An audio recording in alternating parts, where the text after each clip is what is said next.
So good afternoon, and thank you everyone for coming and sharing all of your wonderful work in this very important issue of the Little Patuxent Review. I'd like to thank the editors and publishers for all their work on the prison issue. And it's a real pleasure to be here today and to hear the work of so many fine writers. Usually I speak off the cuff, but because this topic has touched my heart and changed my life, I had to write down what I was going to say. So I'm kind of reading, kind of speaking this to you. I'm here to talk for a few minutes about the work that my partner, Linda Mogadam, and I do at a men's writing group at Patuxent Institution. When I was growing up, my grandmother traveled around the world by herself.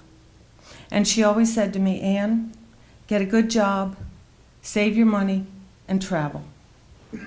And I took her words to heart. But I never imagined that I would travel to a prison.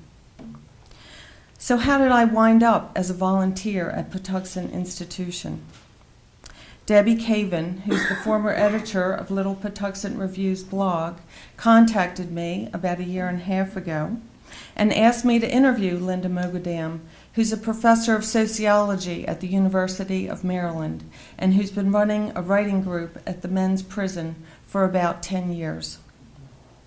I said, okay, I can do that. And then Debbie said, and I want you to visit the prison and interview the men in the group.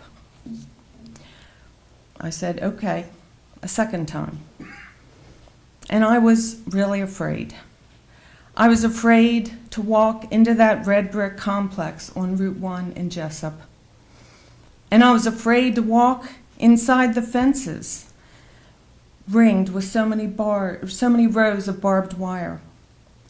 But most of all, I was afraid that my heart might be touched by the people that I was about to meet.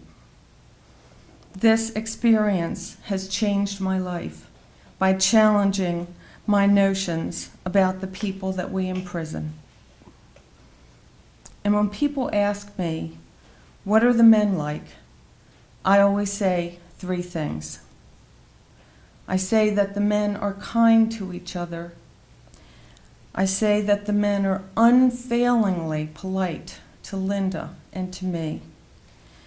And I say that they are some of the most curious people I've ever met, who have a very deep desire to learn.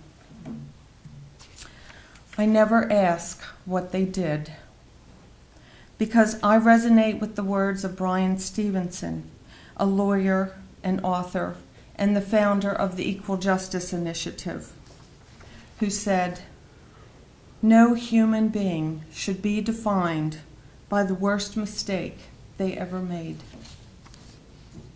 And when people ask me, what do the men need? Besides a laundry list of basic things, I say, hope. In his book about the criminal justice system's abuses, Stevenson quotes Václav Havel and who said that hope is an orientation of the spirit.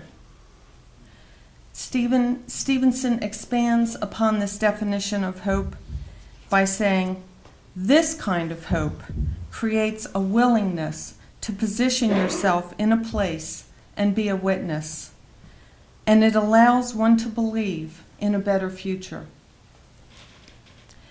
And I'd like to end with a few words from a poem called Untapped Potential, shared with permission by one of the men who's in my writing group. But will humanity need me? Or better yet, will they believe me? I question myself daily. Are my thoughts as divine as those praised before me? Are they worthy enough to be viewed iconic? It's ironic how my words surprise me. I guess it's true that people rarely see the potential in my eyes. Thank you.